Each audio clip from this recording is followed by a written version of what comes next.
Hello, my friends, and welcome back to our Shiwan English channel. My name is Emily. And hello, everyone. I am Leo. We are so happy you are here to practice your English with us today. How are you feeling, Emily? I am feeling very happy, Leo. Today, we have a very special story. It is a story that many people know, but we are going to tell it in very simple English. That is right. Today's story is Cinderella. It is a story about a girl, a magic dress, and a lost shoe.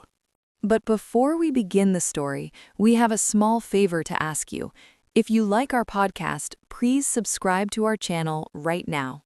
Yes, and please click the like button on this episode.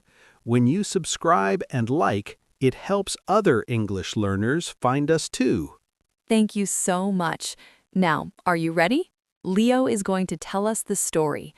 Listen carefully to the words and try to imagine the magic.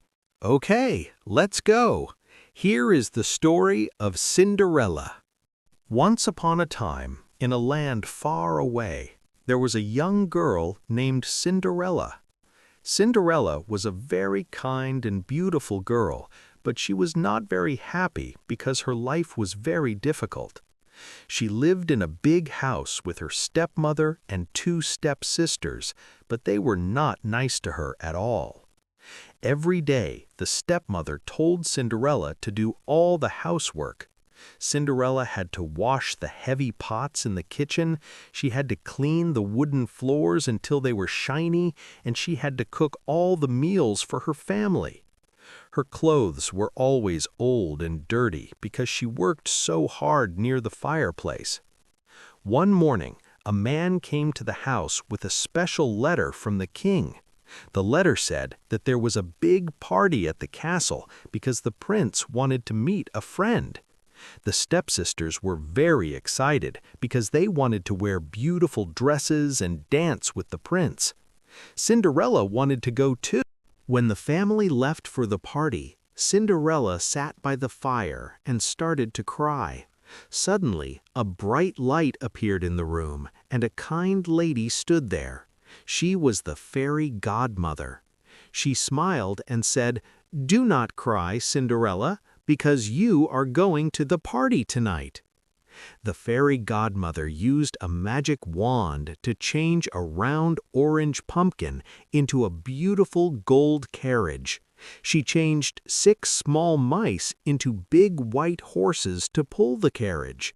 Then she touched Cinderella's old clothes. Suddenly, Cinderella was wearing a wonderful blue dress that looked like the sky, and on her feet she had 2 tiny shoes made of clear glass. "But remember," the fairy godmother said, "the magic ends at midnight, so you must come home before the clock strikes 12. Cinderella went to the castle, and everyone thought she was a princess. The prince danced with her all night because she was so kind and lovely. But suddenly she heard the clock tick, tick, tick. It was almost midnight.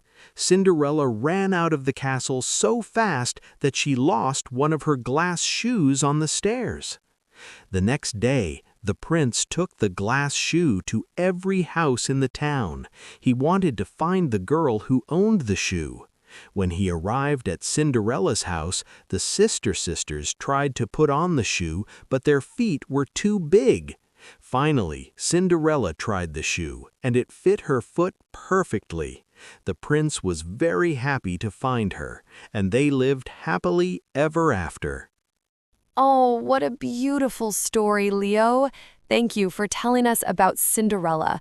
I really love the part with the glass shoe. You are welcome, Emily. It is a classic story, and I think it is great for learning new words like carriage, glass, and midnight. I agree. Now, for our listeners, we have a small question for you to answer. The question is, if you had a fairy godmother, what would you ask her to change for you? Think about your answer in English. That is a fun question.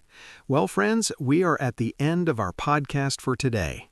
If you enjoyed this story, please subscribe to our podcast so you can hear our next story. And please like this episode and share it with your friends or your family. Sharing our podcast helps us grow and helps others learn English naturally. Thank you for listening and for practicing your English with us. You are doing a great job. Goodbye, everyone. See you next time.